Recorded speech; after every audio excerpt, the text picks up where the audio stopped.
दोस्तों प्रणाम। हमारे YouTube चैनल में आप सभी के स्वागत है। मैं हूँ सुनीता देवी। मैं एक माता जी के भजन लेकर आई हूँ पूरे 9 दिन का। तो मुझे उम्मीद है कि आप सभी के पसंद आएगी माता जी के भजन।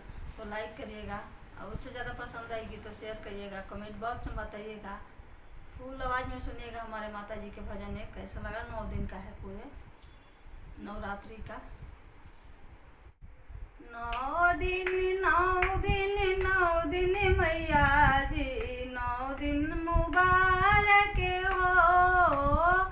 9 दिन 9 दिन 9 दिन मैया जी 9 दिन मुबारक हो।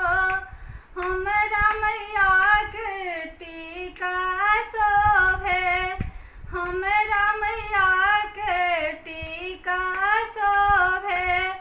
टीका टीका टीका मैया जी टीका मुबारक हो।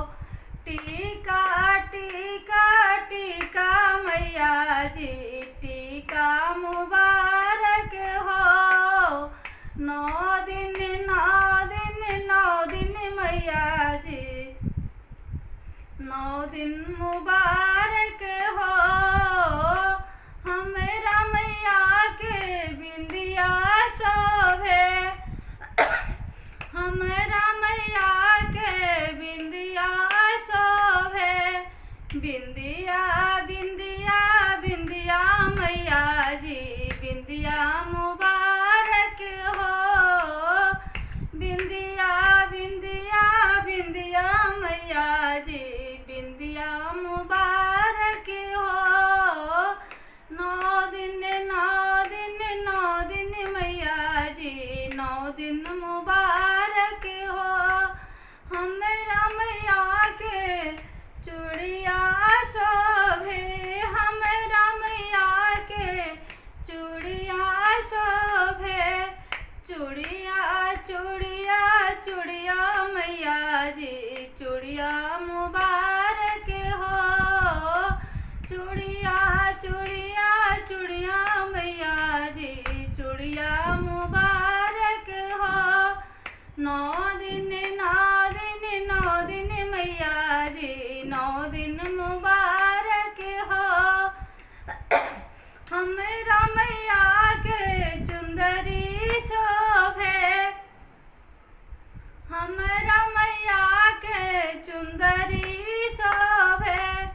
चुंदरी चुंदरी चुंदरी मैया जी चुंदरी मुबारक हो।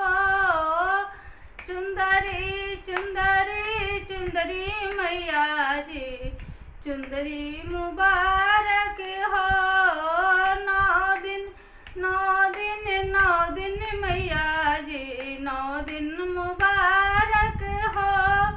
हमरा मैया के पायल शोभे, हमरा मैया के पायल शोभे।